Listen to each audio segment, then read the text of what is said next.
بسم اللہ الرحمن الرحیم۔ ایک صاحب نے پوچھا ہے کہ نماز میں ہر رکعت سے پہلے بسم اللہ پڑھنا ضروری ہے، تو اس کا جواب یہ ہے کہ لفظ ضروری ذہن میں نہ رکھیں، شرعی احکام کے بارے میں ذہن میں یہ رکھا کریں یہ فرض ہے، واجب ہے، سنت ہے، سنت مؤکدہ ہے، سنت غیر مؤکدہ ہے، یا مستحب ہے، افضل ہے یا جائز ہے۔ اس لیے کہ نماز میں سورت پڑھنے سے پہلے، سورہ فاتحہ پڑھنے سے پہلے اعوذ باللہ بسم اللہ پڑھنا نہ فرض ہے، نہ واجب ہے، نہ سنت مؤکدہ ہے، یہ سنت غیر مؤکدہ ہے۔ اب سنت غیر مؤکدہ کسے کہتے ہیں؟ کہ وہ سنت جس کی نبی صلی اللہ علیہ وسلم نے تاکید نہیں بیان فرمائی، لہذا اگر کوئی بسم اللہ پڑھ لے تو ثواب ملے گا، نہیں پڑھے گا گناہ نہیں ہوگا، اس کی نماز ٹھیک ہو جائے گی۔ بس فرض اور واجب اور سنت مؤکدہ کو نہیں چھوڑنا نماز میں۔ تو بسم اللہ پڑھنا نماز میں سورت سے پہلے، لہذا سورہ فاتحہ سے پہلے بھی بسم اللہ پڑھنا سنت، اور جب ساتھ سورت ملائیں تو اس سے پہلے بھی بسم اللہ پڑھنا سنت۔ ایک صاحب نے پوچھا کہ موبائل میں قرآن شریف موجود ہے، ایسی حالت میں باتھ روم میں اسے لے کر جا سکتے ہیں؟ تو پہلی بات تو یہ ہے کہ ایسے موبائل میں قرآن مجید رکھیں جس میں اور گند بلا نہ ہو، اور گند بلا نہ ہو۔ سب سے پہلے اس بات کی فکر کیجیے، چاہے 2 موبائل رکھیں، اگر پڑھنا ہی ہے نا موبائل میں 2 موبائل رکھیں۔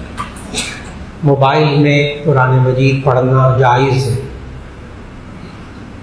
موبائل میں قرآن مجید کی تلاوت دیکھ کر پڑھنا جائز ہے، قرآن مجید موبائل میں رکھنا جائز ہے، یہ سب جائز ہے۔ اور جب وہ فلیش نہ ہو رہا ہو، سامنے اس کے الفاظ نظر نہ آ رہے ہوں، آپ نے موبائل کو آف کیا ہوا ہے، بند کیا ہوا ہے، اور قرآن نظر نہیں آ رہا موبائل کے اسکرین پر، تو اس وقت چونکہ وہ چپ کے اندر ہے تو چپ میں الفاظ نہیں ہیں، اس لیے بند موبائل ہو تو آپ اس کو قرآن مجید اس میں ہے، آپ اس کو باتھ روم میں لے جا سکتے ہیں، کوئی حرج کی بات نہیں ہے۔ لیکن اگر قرآن مجید کے الفاظ لکھے ہوئے ہوں، جیب میں ہوں، ہاتھ میں ہوں، موبائل میں فلیش ہو رہے ہوں، اس وقت غسل خانے میں، باتھ روم میں اسے نہ لے جائیں، یہ بے ادبی ہوگی۔ خود نبی صلی اللہ علیہ وسلم کی جو انگوٹھی مبارک تھی، یہ میں بتا رہا ہوں کہاں سے معلوم ہوا، کہ جامع ترمذی کی حدیث ہے کہ نبی کریم صلی اللہ علیہ وسلم کی انگوٹھی تھی، اس کے اوپر مہر بنی ہوئی تھی محمد الرسول اللہ، یہ لکھا ہوا تھا، جس پر نبی صلی اللہ علیہ وسلم مہر اپنے مخصوص قسم کے معاہدات اور خطوں پہ وہ مہر لگاتے تھے۔ تو جامع ترمذی میں حدیث موجود ہے کہ نبی صلی اللہ علیہ وسلم جب بیت الخلاء میں جاتے تھے تو وہ انگوٹھی باہر رکھ کر جاتے تھے کہ اس پر اللہ کا نام لکھا، اس لیے احتیاط کیجیے موبائل کے بارے میں۔ اور دوسرا یہ کہ موبائل میں جو گزارش کی کہ موبائل کے اندر گند بلا نہ ہو، اس میں قرآن رکھیں، ورنہ جائز تو ہے پڑھنا، قرآن مجید اس میں رکھنا بھی جائز ہے، لیکن آپ خود سوچیں کہ اگر آپ ایک پلیٹ ہو آپ کے پاس کھانے کی، ایک پلیٹ، اس کے اندر اوپر آپ بریانی ڈالیں، اس کے اوپر آپ باربیکیو ڈالیں، اس کے اوپر آپ قورمہ ڈالیں، اس کے اوپر کباب ڈالیں، اس کے اوپر سلاد ڈالیں، ابھی تک میں ٹھیک جا رہا ہوں، بہت اچھی بات ہے، لیکن اسی تھالی کے اوپر آپ سب چیزیں ڈالنے کے بعد اس پر کھیر بھی ڈال لیں، کھیر بھی ڈال لیں، تو ظاہر ہے کراہت تو آتی ہے تھوڑی بہت کہ یہ سب چیزیں مکس کر دیں اس میں، لیکن کھیر تو پاک ہے نا، کھیر تو حلال ہے نا، اب اس نے حلال چیز ڈالی ہے لیکن اس کے ساتھ مناسبت نہیں رکھتی باقی کھانے کے ساتھ، تو برا لگتا ہے۔ اور اگر آپ ہاں چائے مل رہی ہو تو سب کچھ پلیٹ کے اوپر ڈال کر ایک کپ چائے بھی ڈال لیں اس پر، کہ انہوں نے چائے بھی رکھی ہوئی ہے، ظاہر ہے لوگ کراہت کریں گے لیکن چائے بھی حلال ہے۔ لیکن اب بس اتنی سی بات بتا دیجئے، اگر وہ پلیٹ میں یہ ساری چیزیں اچھی اچھی ڈال کر اوپر تھوڑی سی گندگی اور غلاظت ڈال دے تو کیا خیال ہے معاشرے میں اس شخص کے بارے میں کہ اس بیچارے کا ذہنی توازن ٹھیک نہیں ہے؟ دیکھو نا، اتنی اچھی اچھی مزیدار چیزیں ڈال کر اوپر غلاظت ڈال لی ایک ہی پلیٹ میں، آپ سمجھ گئے ایک ہی پلیٹ ہے۔ ناراض نہ ہوئیے گا کہ میں نے آپ کے کئی لاکھ کے موبائل کو پلیٹ کہہ دیا ہے تو پلیٹ میں، تو اسی پلیٹ کے اندر گند بلا بھی ہے، اسی میں نعتیں بھی ہیں، اسی میں قرآن بھی ہے، اسی پلیٹ پر کبھی گند بلا نظر آ رہا ہے، اسی پلیٹ پر قرآن پڑھ رہا ہے، اس کا ذوق کیسا ہے؟ ایک ہی پلیٹ میں سب کچھ۔ میں نے کہا جائز ہے موبائل میں قرآن پڑھنا، جائز ہے، فتویٰ اسی پر، لیکن ذوق کی بھی تو کوئی بات ہے، کچھ ذوق بھی تو ہوتا ہے۔ اس لیے ایسا موبائل رکھ لیں اس میں ڈاؤن لوڈ کر کے کہیں پھر بھی تصویریں آتی ہیں، نہیں، آپ موبائل لیں اس میں قرآن ڈاؤن لوڈ کریں، تفسیریں ڈاؤن لوڈ کریں اور اس سے پھر نیٹ ختم کر دیں، نیٹ ختم کر دیں، بس اس پہ کوئی تصویر نہیں آئے گی، آپ نے ڈاؤن لوڈ کیا نہیں آئے، پڑھیے اس کو، پڑھیے۔ ایک صاحب نے کہا کہ ذکر کرنے والوں کے لیے حدیث میں ہے کہ ذکر کرنے والوں کے لیے جنت کا ایک خاص دروازہ ہے جس میں وہ ہنستے مسکرا سے داخل ہوں گے، تو اس کی حقیقت کیا ہے؟ تو اس کا جواب یہ ہے کہ بہت ساری ذکر کے بارے میں احادیث موجود ہیں، آیات موجود ہیں، بالکل درست، بالکل درست۔ اللہ تعالیٰ کے نبی صلی اللہ علیہ وسلم نے فرمایا، اللہ تعالیٰ نے فرمایا، تو اللہ راضی ہوتا ہے، اللہ خوش ہوتا ہے ذکر کرنے والوں سے۔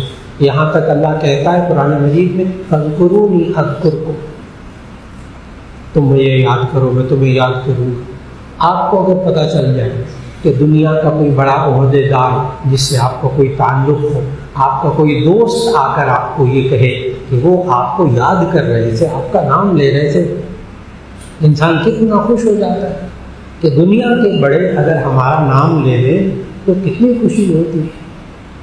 اور اگر اللہ ذکر کرے اس بندے کا اپنی فرشتوں کی محفل میں تو کتنا بڑا اعزاز اس کا، انشاءاللہ ضرور یہ ثواب ملے گا۔ ایک صاحب نے کہا کہ اگر 1 تولہ سونے کے ساتھ کچھ نقدی بھی ہو تو اس شخص پر زکوٰۃ فرض ہے، تو یہ جو نقدی ہے اس کے بارے میں بتا دیں، اس نقدی سے کون سی نقدی مراد ہے؟ جی، جس پر سال کیا اس نقدی پر بھی سال گزرنا شرط ہے؟ جی، اصل میں نبی صلی اللہ علیہ وسلم نے جو زکوٰۃ کا نصاب بتایا وہ جامع ترمذی کی حدیث میں موجود ہے، 200 درہم، 200 درہم جس کے پاس ہو اور اس پر سال گزر جائے تب اس پر زکوٰۃ فرض ہوگی 2.5%، یعنی 40واں حصہ، یعنی 200 درہم کے اندر کتنے درہم ہو گئے؟ 200 درہم کے اندر 5 درہم، 2.5 درہم، 2.5 درہم، 5 درہم، یہ 40واں حصہ کہلاتا ہے، یہ 2.5% کہلاتا ہے۔ اب چاندی جو ہے وہ 200 درہم تولوں کے حساب سے بنتی ہے، یہ 52.5 تولہ چاندی، اور آج کل گرام کے حساب سے بنتی ہے تقریباً 612 گرام چاندی۔ اب چاندی آج کل کے حساب سے اگر دیکھا جائے تو یہ تقریباً 1,80,000 روپے سے زیادہ بن رہی ہے، آج کل کی مارکیٹ کے ریٹ کے اعتبار سے 1,80,000 روپے۔ اب میں بات کرنے لگا ہوں، اور جو سونے کا نصاب ہے وہ 7.5 تولے سونا ہے، 7.5 تولے سونا۔ اب اگر کسی بندے کے پاس یا کسی خاتون کے پاس 52.5 تولہ چاندی ہو، سال گزر جائے، اس پر زکوٰۃ فرض ہو جائے گی۔ اس چاندی کے برابر پیسے ہوں گے تو زکوٰۃ فرض ہو جائے گی، یعنی 52.5 تولہ چاندی ہو، یا 1,80,000 روپیہ بچت ہو، اس پر سال گزر جائے تب کہیں جا کر اس پر زکوٰۃ فرض ہوگی، ہر ایک پر زکوٰۃ فرض نہیں ہوگی۔ اور اگر عورت کے پاس پیسے نہیں ہیں، 7.5 تولے سونا ہے تو اس پر زکوٰۃ فرض ہو جائے گی، وہ سونے کی قیمت معلوم کرے گی اور معلوم کر کے 2.5% کے حساب سے وہ زکوٰۃ دے دے گی۔ یہ تو آسان باتیں ہو گئی۔ لیکن اگر کسی خاتون کے پاس سونا بھی ہے تھوڑا سا 1-2 تولے جیسے سوال میں پوچھا، یا اس کے پاس 1-2 تولے سونا ہے، ساتھ اس کے چاندی بھی ہے، ساتھ تھوڑے سے 1,000-2,000 روپے بھی اس کے پاس بچت کے پڑے ہوئے ہیں، تو ایسی صورت میں اب ان تینوں کی قیمت معلوم کی جائے گی۔ 1 تولہ سونا، اس کی آج کل قیمت ہے 3,60,000 روپے، اس وقت جی 75 پہ پہنچ گیا مالا ماشاء اللہ، تو 24 کیرٹ جو ہے نا وہ اس وقت 3,75,000 پہ جا رہا ہے، تو 3,75,000 روپیہ تولہ ہے۔ ادھر نصاب کیا ہے؟ 1,80,000 چاندی کا۔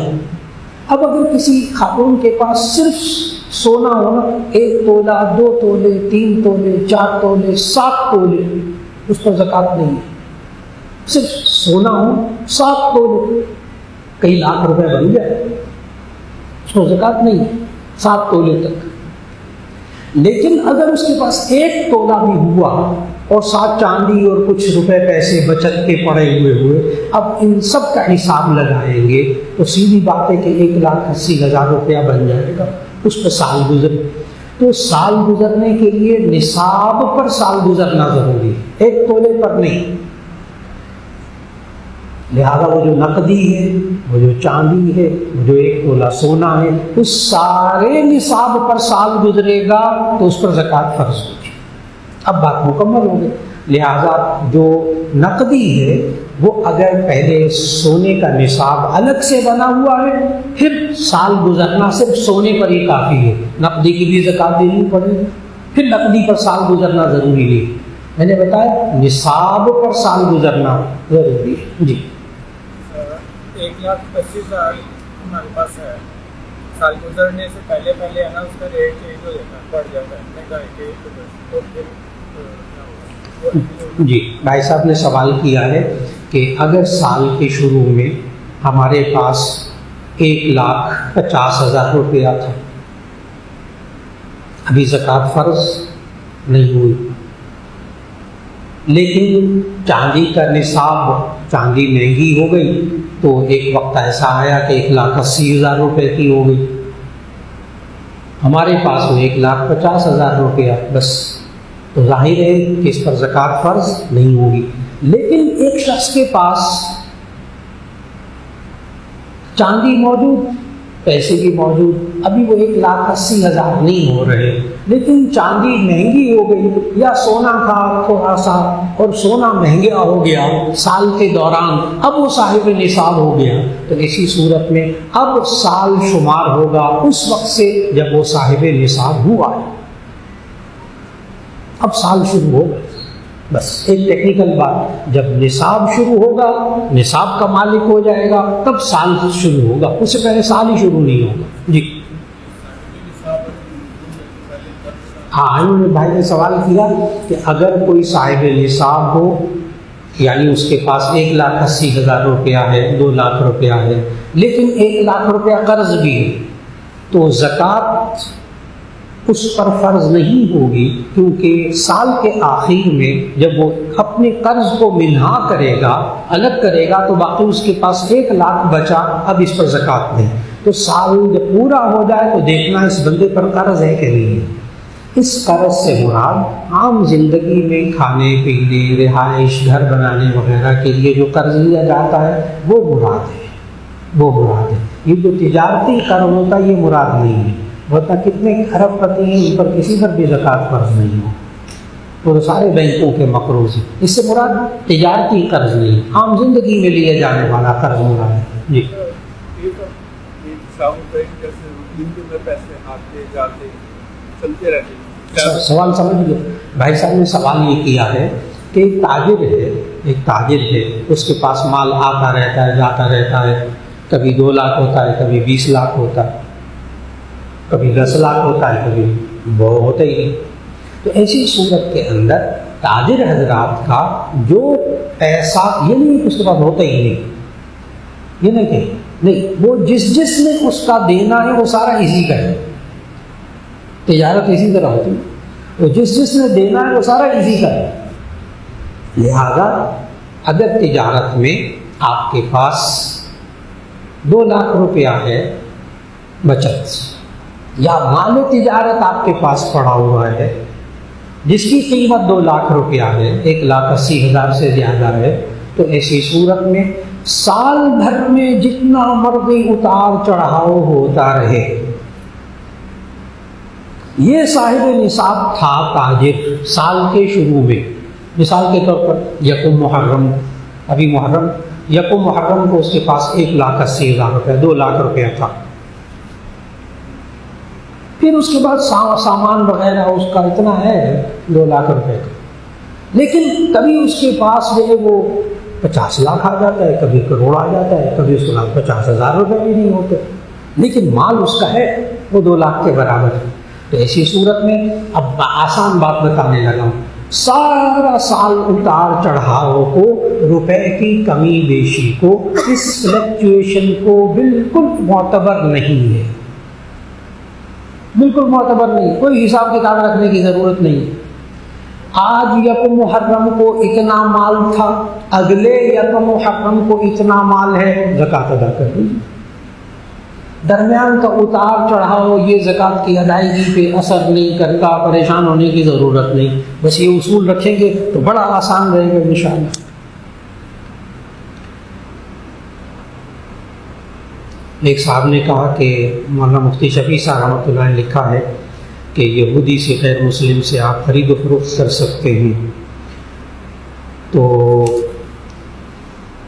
کیا غیر مسلموں سے ہم خرید و فروخت کر سکتے ہیں، مال لین دین کر سکتے ہیں؟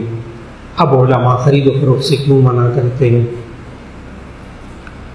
جی مفتی شفیع صاحب رحمۃ اللہ علیہ نے یا ایھا الذین آمنوا لا تتخذوا اليہود والنصارى اولیاء، اس آیت کی تفسیر میں یہ سب کچھ لکھا ہے۔ یا ایھا الذین آمنوا لا تتخذوا اليہود والنصارى اولیاء، ایمان والو تم یہود اور نصارہ کو دوست نہ بناؤ۔ پھر حضرت مفتی شفیع صاحب رحمۃ اللہ علیہ نے سورہ مائدہ کی آیت نمبر 3 کی اور 4 کی تفسیر میں الیوم احل لکم الطیبات وطعام الذین اوتوا الکتاب حل لکم، کہ یار کیا یہود و نصارہ کے ساتھ غیر مسلموں کے ساتھ بیٹھ کر کھانا وانا کھا سکتے ہیں، ان کے ساتھ تجارت کر سکتے ہیں یا نہیں کر سکتے؟ وہاں انہوں نے 4 لفظ لکھے، کمال کر دی۔ اس تفسیر میں انہوں نے 4 باتیں بتائی۔ یہود و نصارہ کے ساتھ، ہندوؤں کے ساتھ، سکھوں کے ساتھ، غیر مسلموں کے ساتھ، نمبر 1 حضرت نے لکھا معاشرت رکھ سکتے، غیر مسلموں کے ساتھ معاشرت رکھ سکتے ہیں، رہنا سہنا کھانا پینا کر سکتے ہیں، بشرطے کہ حلال اور پاک۔ غیر مسلموں کے ساتھ، سارے غیر مسلموں کے ساتھ کھانا پینا رہنا سہنا معاشرت جائز۔ نمبر 2 حضرت مفتی شفیع صاحب رحمۃ اللہ نے لکھا معاملات، لین دین کرنا، قرض لینا، تجارت کرنا غیر مسلموں کے ساتھ جائز، معاملات کرنا جائز غیر مسلموں کے ساتھ۔ کتنی باتیں ہو گئی؟ 2۔ نمبر 3 لفظ لکھا حضرت نے وہاں تفسیر میں مواسات، مواسات غم خاری، دکھ درد میں کام آنا غیر مسلم کے جائز۔ وہ بیمار ہو جائے آپ اس کو اسپتال لے کر جائیں، وہ بیمار ہو جائے آپ اس کو کھانا کھلائیں، وہ بیمار ہو جائے اس کی مدد کریں، پیسے سے مدد کریں اس کی، جائز۔ 3 باتیں ہو گئی۔ معاشرت جائز، حضرت نے وہاں لکھا تفسیر میں معارف القرآن میں کہ معاشرت جائز، معاملات جائز، مواسات غم خاری دکھ درد میں کام آنا غیر مسلم کے جائز۔ آگے فرمایا چوتھا لفظ حرام ہے اور وہ ہے قلبی دوستی رکھنا۔ ایسی قلبی دوستی، کیونکہ بعض لوگ ہوتے ہیں بعد میں سوال کرتے ہیں مولانا آپ نے ابھی کہا کہ معاشرت رکھ سکتے ہیں، معاملات کر سکتے ہیں، مواسات دکھ درد میں کام آ سکتے ہیں، تو یہ دشمنی اور نفرت کی بنا پر کریں گے یا دوستی کی بنا پر؟ وہ تو دوستی کی بنا پر کریں گے۔ معاشرت یہ دشمنی کی بنا پر کریں گے، یہ معاملات دشمنی کی بنا پر کریں گے، یہ مواسات غم خاری، اس کے دکھ درد میں کام آنا، اس کو ڈاکٹر کے پاس لے کر جانا، اس کی دوائی کا انتظام کرنا، کیا دشمنی میں کریں گے؟ تو پھر یہ چوتھا کیا ہے؟ اب اس کو غور سے سمجھیں، حضرت نے وضاحت کی بات کہ قلبی دوستی جائز نہیں۔ یا ایھا الذین آمنوا لا تتخذوا اليہود والنصارى اولیاء، تم یہود و نصارہ کو اپنا دوست، قلبی دوست نہ بناؤ، ایسا دوست کہ جس کی وجہ سے آپ میں بھی حلال حرام کی تمیز ختم ہو جائے، یہ مسلمان بھی خنزیر کھانا شروع کر دے، یہ بھی شراب پینا شروع کر دے، یہ بھی ان کے کلچر کو، ان کی ثقافت کو اپنا لے، وہ دوستی اس کے ایمان اور اس اخلاق اور اس کے اعمال کو تباہ کرنے لگ جائے، وہاں بریک لگا دے، وہاں رک جائے۔ معاشرت جائز غیر مسلم سے، معاملات جائز، مواسات جائز۔ آگے حضرت نے لکھا اس آیت کے تحت موالات، قلبی دوستی جائز نہیں، حرام ہے۔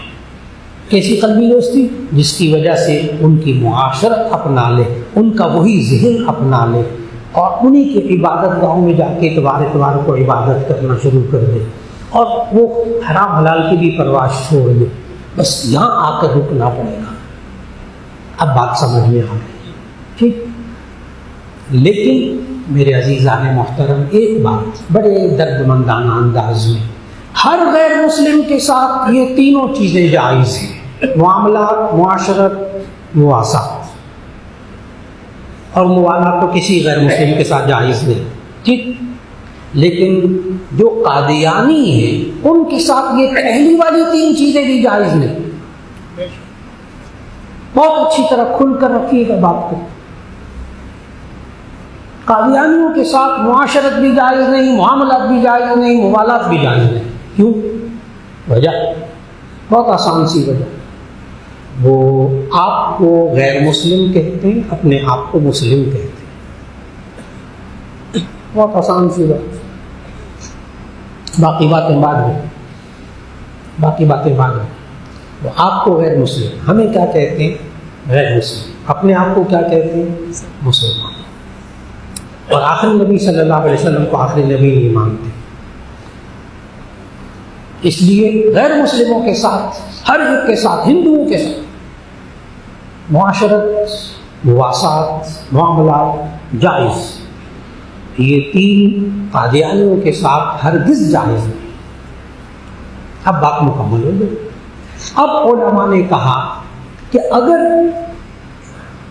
کوئی آپ تجارت ایسی کرتے ہیں جس سے یہودی کو فائدہ ہوتا ہے اور وہ یہودی آپ کو نقصان پہنچا رہا ہے، اس وقت اس سے معاملات نہ کریں۔ اب میں قرآن مجید کی آیات کی طرف آتا ہوں جس سے مسئلہ سمجھ میں آتا ہے۔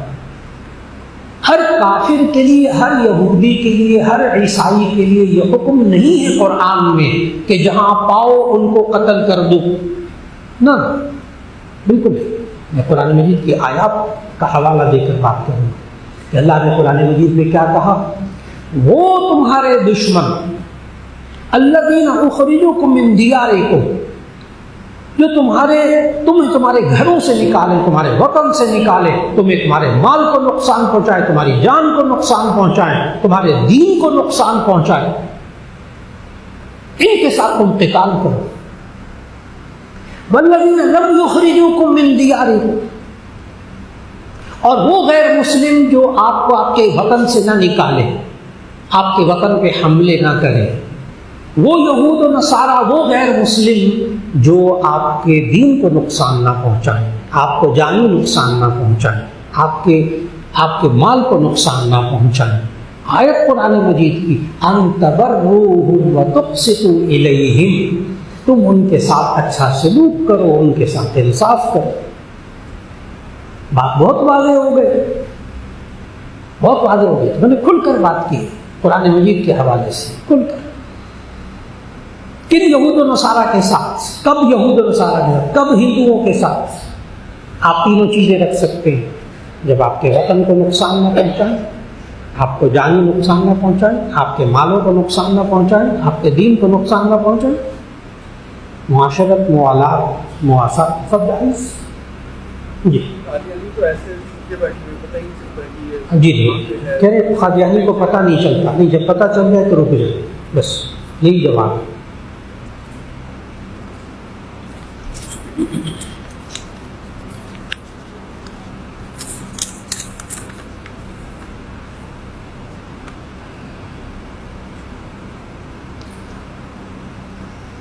جی ایک صاحب نے کہا، پھر وہی سوال ہے تقریباً کہ کیا یہودیوں کی چیزوں کا بائیکاٹ کرنا چاہیے؟ جی، جن چیزوں سے خرید و فروخت سے، تجارت سے ان غیر مسلموں کو فائدہ پہنچ رہا ہو اس وقت، اور وہ غیر مسلم جو آپ کو نقصان پہنچا رہے ہیں، مسلمانوں کو نقصان پہنچا رہے ہیں، اس وقت وہاں اپنے آپ کو روکنا ہے. ایک صاحب نے کہا کہ بس سوال کیا ہے، میں نے جواب دے دیتا ہوں. کیا کسی سرکاری محکمے میں، سرکاری اداروں میں خطیب لگنا جائز ہے؟ تقویٰ کے منہ سے کیا ہے؟ تو اس کا جواب یہ ہے کہ جائز نہیں، فرض اور واجب ہے. فرض اور واجب. کیوں؟ اس لیے کہ آپ جائیں گے تو ان کو دین سکھائیں گے، آپ نہیں جائیں گے تو دین کیسے سکھائیں گے؟ اس لیے لازماً دین سکھائیں گے. ایک صاحب نے کہا کہ النبی الامی، کیا یہ صرف ہمارے نبی صلی اللہ علیہ وسلم ہی کا لقب مبارک ہے؟ تو اس کا جواب ہے کہ جی ہاں. اس کا مطلب کیا ہے؟ تو یہ قرآن مجید میں یہ لفظ آیا، قرآن مجید میں لفظ آیا کہ نبی صلی اللہ علیہ وسلم کو امی کہا. بعض لوگ نا، بعض ترجمے، بعض بزرگوں کے، ہمارے بزرگوں کے بعض ترجموں میں لکھا گیا، پرانے دور میں لفظ ان پڑھ ترجمہ لکھا گیا، لیکن اب ہمارے معاشرے میں لفظ ان پڑھ جاہل کو کہتے ہیں. یہ ان پڑھ جاہل ہے. لیکن آپ یاد رکھ لیجیے گا کہ امی کی ضد ہمارے عربی میں کہتے تو عرف الاشیاء باضدادها، چیزوں کو اس کی ضد سے پہچانا جاتا ہے. تو امی کی جو ضد ہے نا عربی میں، وہ ہے قاری، اور عالم کی ضد کیا ہے؟ جاہل. بڑی توجہ سے، امی کی ضد کیا ہے؟ قاری، لکھنے پڑھنے والا. اور امی جو لکھ پڑھ نہ سکتا ہو، لکھنا پڑھنا نہ کرتا ہو، اس کو کہتے ہیں امی. جو لکھنا پڑھنا نہ کرتا اس کو امی کہتے ہیں عربی میں. جو لکھنا پڑھنا کرتا ہو اس کو کیا کہتے ہیں؟ جو پڑھ سکتا ہو، لکھ سکتا ہو، اس کو کیا کہتے ہیں؟ قاری. نبی صلی اللہ علیہ وسلم کے ساتھ پہلی وحی میں کسی اور کی بات ہی نہیں کرتا، نبی صلی اللہ علیہ وسلم نے کیا کہا؟ پہلی وحی جب نازل ہوئی تو جبرائیل علیہ السلام نے آ کر کہا غار حرا میں، اقرأ، پڑھیے. نبی صلی اللہ علیہ وسلم نے 3 دفعہ کہا. بخاری شریف کی حدیث ہے، ما انا بقارئ، میں پڑھنے والا نہیں ہوں. انہوں نے کہا اقرأ، پڑھیے. پھر فرمایا ما انا بقارئ، میں قاری نہیں ہوں. کیا ہوں؟ امی. تو امی ہونا نبی صلی اللہ علیہ وسلم کا لقب. نبی صلی اللہ علیہ وسلم اپنے ہاتھ سے نہیں لکھتے تھے. یہ قرآن مجید میں بھی ہے، لا تخطه بیمینک اذا لارتاب المبطلون، آپ اپنے دائیں ہاتھ سے لکھتے نہیں تھے تاکہ باطل لوگ یہ شک نہ کریں کہ چونکہ یہ لکھتے پڑھتے ہیں، لکھنا پڑھنا جانتے ہیں، قرآن خود ہی لکھ کر لے کر آتے، پھر کہتے ہیں اللہ نے نازل کیا. لا تخطه بیمینک اذا لارتاب المبطلون. اسی طرح نبی صلی اللہ علیہ وسلم شعر پڑھتے تھے، لیکن شعر خود اپنے پاس سے نہیں کہتے تھے، شاعر نہیں تھے. شاعر ہونا اچھی بات ہے اگر اس کے مضامین اچھے ہوں، اشعار اچھے ہوں، مضمون اچھا ہو، لیکن اللہ نے قرآن میں کیا کہا؟ ما علمناہ الشعر وما ينبغی لہ، ہم نے نبی صلی اللہ علیہ وسلم کو نہ شعر سکھایا نہ ان کی شان کے مطابق تھی۔ اگر نبی صلی اللہ علیہ وسلم شاعر ہوتے تو ایسی صورت میں لوگ قرآن سن کر کہتے چونکہ بڑے شاعر ہیں، یہ خود ہی کلام گھڑتے کہتے ہیں اللہ نے کہا۔ تو نبی صلی اللہ علیہ وسلم لکھتے بھی تھے، قرآن میں اللہ نے کہا، شعر نہیں کہتے تھے، تاکہ حق بات کیا تھے؟ امی کا معنی نہ لکھنے پڑھنے والا، ان پڑھ نہ کرے، ترجمہ اس کا اب نہ کرے۔ اور اب میں اگر سوال کروں نبی صلی اللہ علیہ وسلم امی تھے یا قاری تھے تو جواب کیا ہوگا؟ امی۔ جواب کیا ہوگا؟ امی۔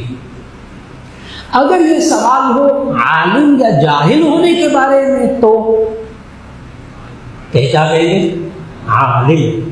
اور صرف عالم نہیں، صرف عالم نہیں، پوری بات، پورا جملہ غور سے سنیے گا۔ ہمارا ایمان کہ پوری کائنات میں سب سے زیادہ علم حضرت محمد مصطفیٰ صلی اللہ علیہ وسلم،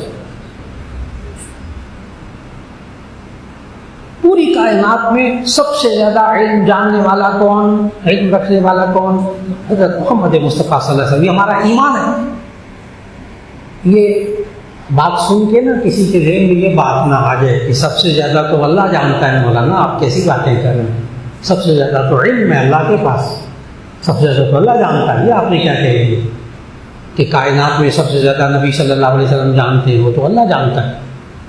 یہ تو علماء بیٹھے اچھی طرح دھیان میں رکھیے، میں نے کیا کہا؟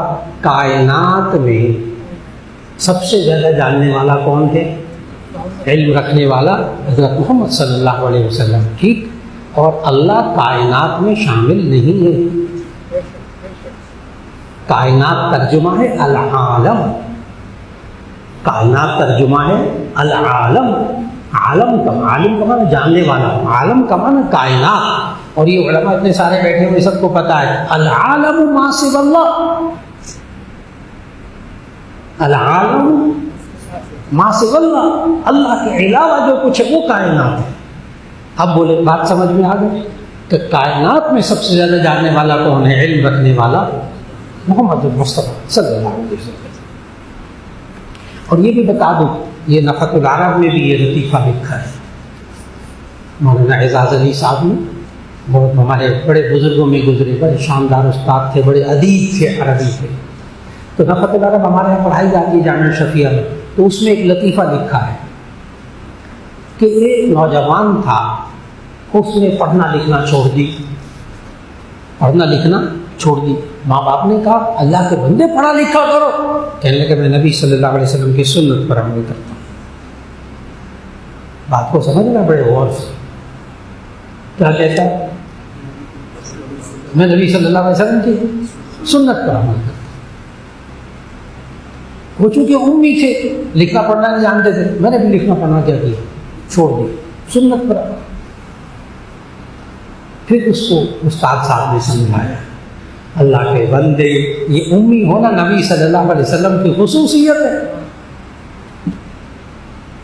امی ہونا یہ نبی صلی اللہ علیہ وسلم کی خصوصیت ہے، اور جن کی خصوصیت ہے انہوں نے فرمایا اطلب العلم من المہد الی اللحد، کہ تم ماں کی گود سے لے کر قبر کی لحد تک علم حاصل کرو، لکھنا پڑھنا سیکھو۔ صحابہ کو بھی لکھنا پڑھنا سکھایا۔ تو کہیں یہ لوگ یہ سمجھنا شروع کر دیں کہ اچھا بھائی مولانا آئندہ لکھنا پڑھنا ختم، ہم ساری سنتوں پر عمل کریں گے۔ جی نہیں، یہ امی ہونا کس کی خصوصیت؟ نبی صلی اللہ علیہ وسلم۔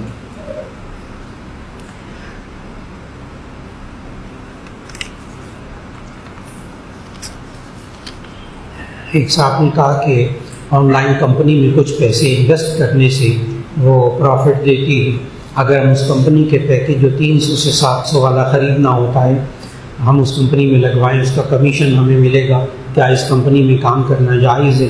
تو اس کا جواب یہ ہے کہ اگر ایسی چیزیں جو آج کل جدید ترین ڈیجیٹل ٹیکنالوجی میں آ کے ڈیجیٹل بزنس یہ سب چیزیں ہیں، اس میں آسان سی بات ہے، اگر آپ پیسے دے رہے ہیں نقد یا کسی بھی صورت میں، اگر آپ پیسوں کا لین دین کر رہے ہیں، چیز خرید رہے ہیں پیسے دے کر، اور وہ جو چیز خریدی جا رہی ہے وہ بھی موجود ہے، حقیقت میں ہے، حلال ہے، تو اسی صورت میں وہ تجارت جائز ہے۔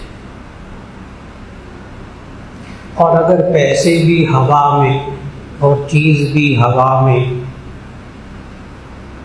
اور تجارت ہو رہی ہے، بیکار بات ہے۔ اللہ نے قرآن میں کہا لا تأکلوا اموالکم بینکم بالباطل الا ان تکون تجارۃ عن تراض منکم، تم مت کھاؤ اپنے مالوں کو غلط طریقے سے، مت کماؤ تجارت کے ذریعے، الا ان تکون تجارۃ عن تراض منکم۔ اور تجارت کی تعریف یہ ہے، اس کی ڈیفینیشن یہ ہے مبادلۃ المال بالمال بالتراض، مال کا تبادلہ کرنا مال کے ساتھ باہمی رضامندی کے ساتھ، اسے تجارت کہتے ہیں۔ اور جب سب کچھ ڈیجیٹل، پیسے بھی ڈیجیٹل، چیز بھی ڈیجیٹل، اور حضرت بیٹھ کر تجارت کر رہے ہیں بٹنوں کو دبا کر، ناجائز ناجائز۔ تو اس لیے جتنی جو دور جدید کے طریقے تجارت کے سارے حرام نہیں۔ جامعہ میں دارالفتاء میں تشریف لائے، وہاں بیٹھ کر اپنے مسئلے کے بارے میں بات کریں، اس طرح تجارت ہے، یہ چیز ہے۔ وہ چند ایک سوالات کریں گے مفتی صاحب آپ سے، بڑے ماہر، دور جدید کے علوم کے ماہر ترین مفتی حضرات تشریف فرمائے، وہ آپ کو بتائیں گے کہ یہ جائز ہے کہ نہیں۔ جی جی، ڈیجیٹل کرنسی، ہوائی کرنسی، اور دوسری طرف بٹ کوائن، سب آپ سمجھ گئے، سب سمجھ گئے۔ پیسہ بھی ہوائی، صرف تصویروں میں، گول سنہری سکے، آپ کی سکرین کے اوپر، نعوذ باللہ من ذالک۔ اور وہ جو تصویر دیکھ رہے ہیں نا وہ مال ہے، اور جو خوبصورت قسم کے سنہری سکے نظر آ رہے ہیں نا وہ مال ہے۔ تجارت کہاں سے ہوگی جب مال ہی نہیں ہے؟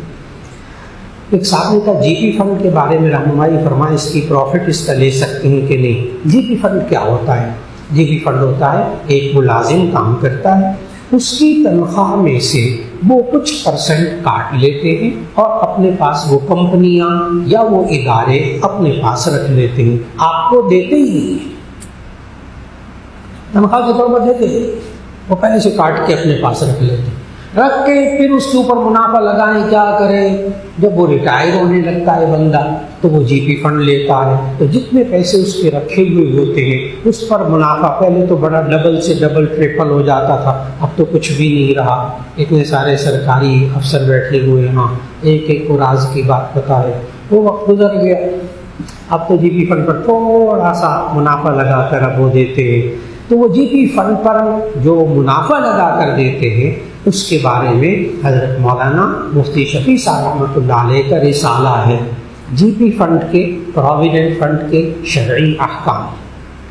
اس میں حضرت نے واضح طور پر لکھا ہے چونکہ یہ پیسہ اس کی ملکیت میں آتا ہی نہیں، اس لیے وہ جتنا بعد میں دیں گے سارا لینا جائز ہے۔ اس لیے پروویڈنٹ فنڈ پر جتنا منافع لگے جائز۔ نمبر 2، پروویڈنٹ فنڈ کے جو پیسے رکھے ہوئے ہیں ان پر زکوٰۃ بھی نہیں، وہ جب ملے گا پھر سال گزرے گا پھر زکوٰۃ ہوگی، جواب مکمل ہوا۔ جی آج کل جیسے موبائل مہنگے ہو ان کے اوپر زکوٰۃ کا کیا ہوگا؟ پھر دوبارہ جی ان کا سوال، بھائی صاحب کا سوال یہ ہے کہ آج کل موبائل بڑے مہنگے ہو گئے ہیں، 5 لاکھ کا موبائل، 6 لاکھ کا موبائل، تو اسی صورت میں کیا یہ زکوٰۃ کے نصاب میں شامل ہے؟ تو اس کا جواب ہے کہ جی نہیں۔ اگر آپ موبائل کی خرید و فروخت، آپ تجارت کر رہے ہیں تو پھر جتنی مالیت کے موبائل آپ کی دکان میں پڑے ہوئے ہیں وہ زکوٰۃ کے نصاب میں شامل، آپ کے استعمال میں شامل، چاہے کتنا قیمتی موبائل ہو وہ زکوٰۃ میں شامل نہیں ہے، زکوٰۃ کے نصاب میں شامل ہے۔ جی جی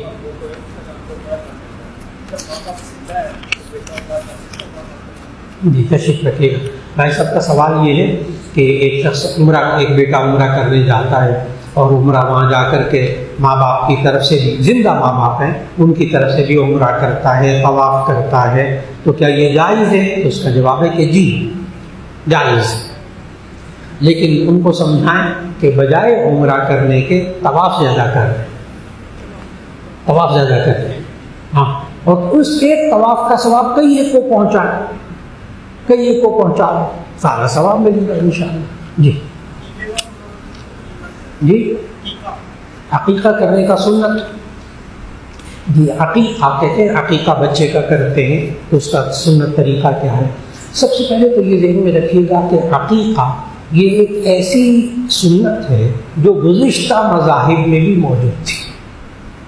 یہودیوں کے یہاں بھی عقیقہ آج بھی ہے، یہ اسلام میں بھی باقی رکھا گیا اللہ کے حکم سے. اور عقیقہ اس کا مطلب ہوتا ہے نوزائیدہ بچے کے سر کے بال. عقیقے کا مطلب بچہ پیدا ہوتا ہے اس کے بال ہوتے ہیں نا جھنڈ، اس کے نوزائیدہ بچے کے بالوں کو عقیقہ کہتے ہیں. چونکہ وہ جانور جب ذبح کیا جاتا ہے 7ویں دن اس وقت بال کٹوائے جاتے ہیں تو اس جانور ہی کو عقیقے کا جانور کہا جانے لگا. ورنہ عقیقہ نوزائیدہ بچے کے بالوں کو کہتے ہیں. اور چونکہ وہ 7 دن بعد وہ ذبح کیا جاتا ہے تو اس لیے اس کو عقیقے کا جانور کہہ دیتے ہیں. اب عقیقہ کرنے کا طریقہ نبی صلی اللہ علیہ وسلم نے بتایا. حضرت حسن حضرت حسین رضی اللہ تعالیٰ عنہما کا عقیقہ کرنے کا پورا طریقہ نبی صلی اللہ علیہ وسلم نے اپنی بیٹی حضرت فاطمہ رضی اللہ تعالیٰ عنہ کو بتایا، اور یہ ساری روایات مشکات میں موجود ہیں جو میں سنانے لگا ہوں.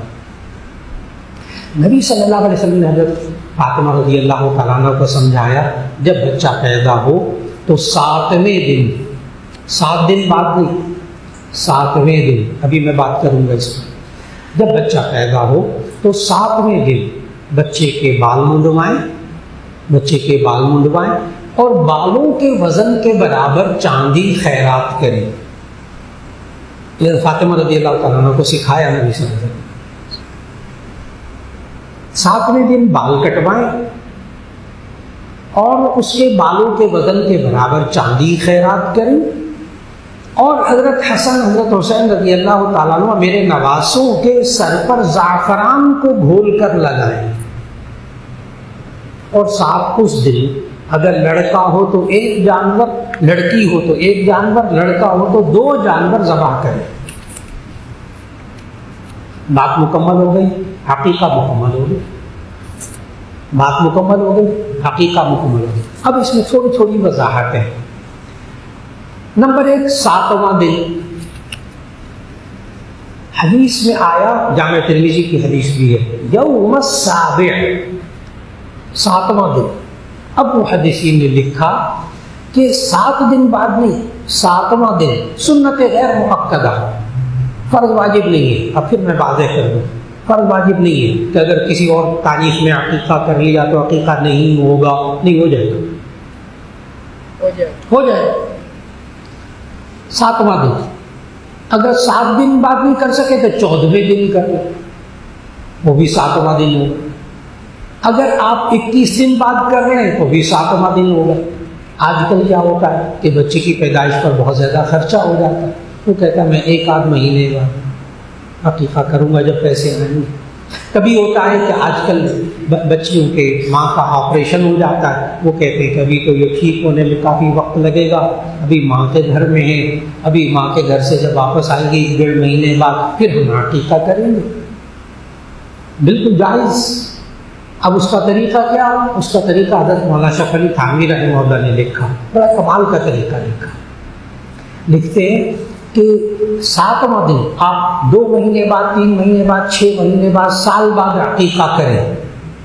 7ویں دن کا خیال رکھیں. اور وہ کیسے؟